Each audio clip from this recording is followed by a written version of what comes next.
ഇന്ന് അർബുദ ദിനമാണ്. അർബുദത്തിൻ്റെ കാര്യം പറയുമ്പോൾ ഒരു കണക്ക് കൂടി ഞാൻ പ്രേക്ഷകരോട് പറയാം. ഇന്ന് നമ്മുടെ ഇടയിൽ കൂടി വരുന്ന അർബുദങ്ങളിൽ ഒന്ന് നമുക്ക് ജാഗ്രത മതി, ആശങ്ക വേണ്ടതില്ല. സ്തനാർബുദമാണ്. RCC തിരുവനന്തപുരത്താണെങ്കിലും വരുന്ന രോഗികളിൽ സ്തനാർബുദം ബാധിക്കുന്നവരുടെ എണ്ണം 32% സ്ത്രീകളിൽ സ്തനാർബുദത്തിൻ്റെ വാർത്തയാണ് റിപ്പോർട്ട് ചെയ്യുന്നത്, അല്ലെങ്കിൽ സ്തനാർബുദം ഉണ്ടെന്നാണ് റിപ്പോർട്ട് ചെയ്യുന്നത്. മൊത്തം ക്യാൻസർ രോഗികളുടെ എണ്ണമെടുത്താൽ 16% വരും.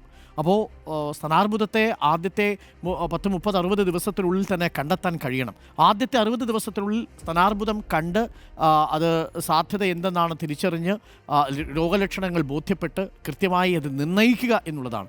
നിർണ്ണയിച്ചു കഴിഞ്ഞാൽ അടുത്ത 60 ദിവസത്തിനുള്ളിൽ ശാസ്ത്രീയമായ ചികിത്സയിലേക്ക് കടന്നിരിക്കണം. അപ്പോൾ ആദ്യത്തെ 120 ദിവസം വളരെ പ്രധാനപ്പെട്ടതാണ്.